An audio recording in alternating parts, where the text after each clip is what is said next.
Hello all, and welcome to tonight's beer review, which I am dubbing the scraped finger review, because I scraped my finger at work, and, well, I guess you can't see it here, but it was kind of painful, because, you know, I deal with a lot of detergents and bleaches and whatnot at work, and I don't really wear gloves, because, it's a pain in, it would be a pain in the ass to go from scrubbing and then, you know, replacing dishes. You have to go and take gloves off and off, on and off, and you're trying to move as fast as possible, so it's not really possible to do that. Anyways, we're drawing towards the end of our reviews.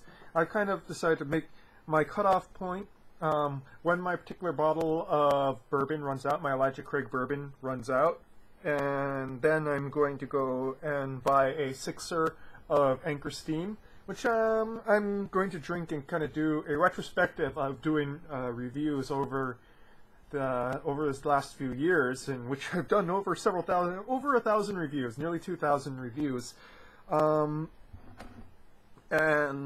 you know, and I'm not planning on never doing a review again, but I am planning on, you know, kind of seeing if I can go and diversify this channel a little bit. And you know, if you've gone back, you kind of saw before this became a review channel, there was like, I was trying to stream, you know, stream video games, do funny commentaries, talk about politics, do funny viral videos, play music, and honestly, I sucked at all of them. And I kind of suck at doing drink reviews because I don't really put much, I put zero effort into these.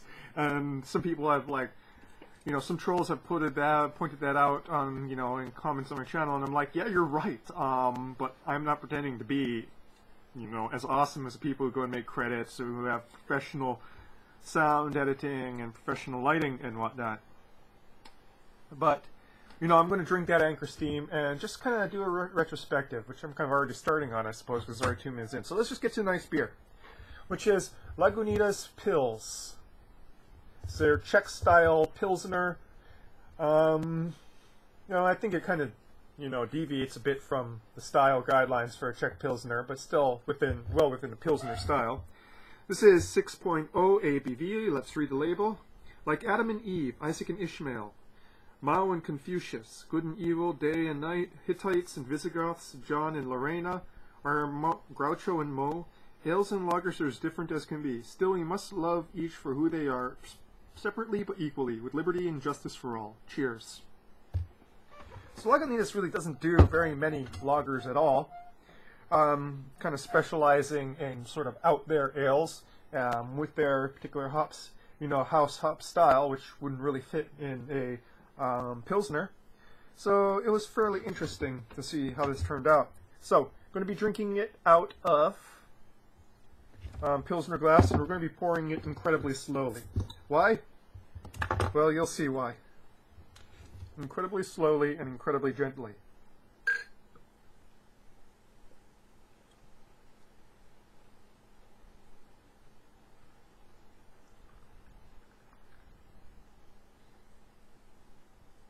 Kind of see I put the last 10% here.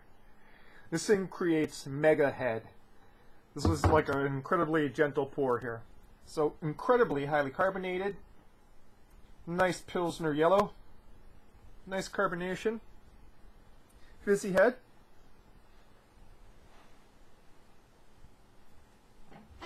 First off, one of the most grainy sort of Pilsners I've ever had before.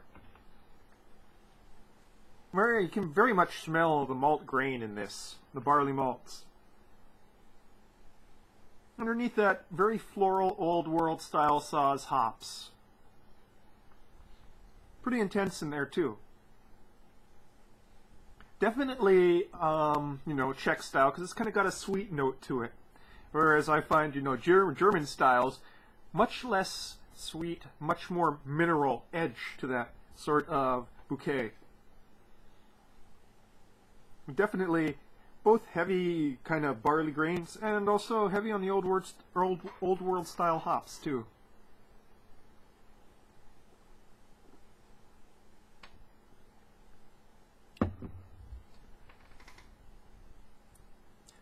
Somewhat thick mouthfeel for the style, but no booziness or anything. It just is slightly more chewy, slightly more viscous than you'd sort of expect a Pilsner to be, which should be immediately refreshing.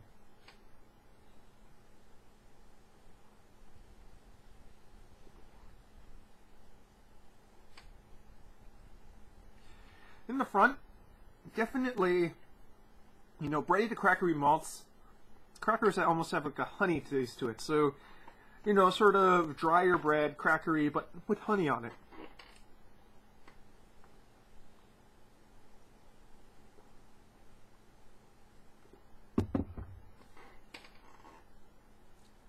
Hot bitterness makes an appearance in the mids.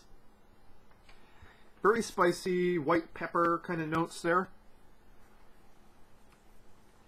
You know, nothing really resinous, but it's like somebody took old world style hopping that you expect in a Pilsner and kind of bumped it up a notch too. So it's gonna get a little bit of a bite there.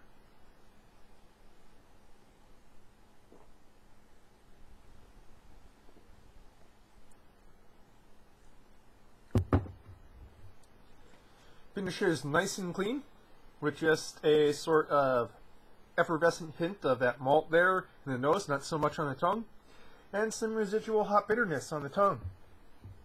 Nothing really resiny, nothing really, you know, sort of coating the tongue, just as it should.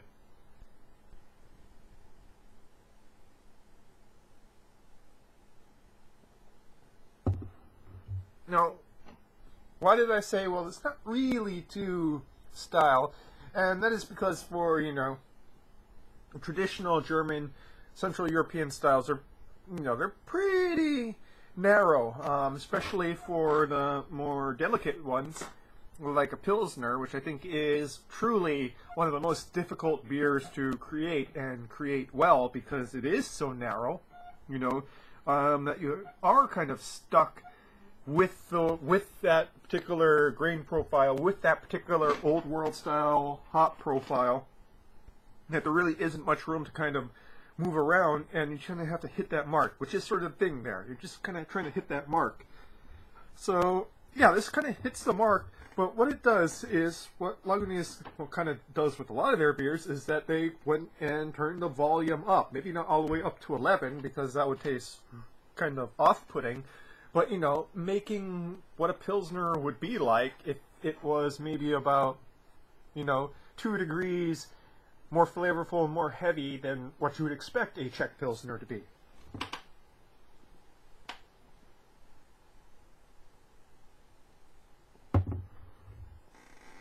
All in all, not bad at all. But at the same time, you know, and I'm guessing this is just me right now because I have my beers when I get done with work, which means I'm usually pretty thirsty and, you know, just want to slam back a few. Now, you know, it doesn't hit the spot as much as it should. Even though, I'm going to say, this is a well-made beer, they definitely hit what a Czech Pilsner's taste note should be. It's just that the amped up thing is just kind of not my thing, you know? That said, it's not super amped up. It's, again, only 6.0 ABV, which is only about, you know, 1% ABV higher than your average Czech Pilsner or so, you know, which would be about between 4 to 5% ABV, according to style, you know, according to my reading the style guidelines. It should be a sessionable beer. So, Lagunitas Pils. You know, definitely something to try if you're a fan of Pilsners, because it really does hit those Pilsner taste notes, but it takes it in a slightly different direction. So, that's your beer review for tonight, folks. Prost.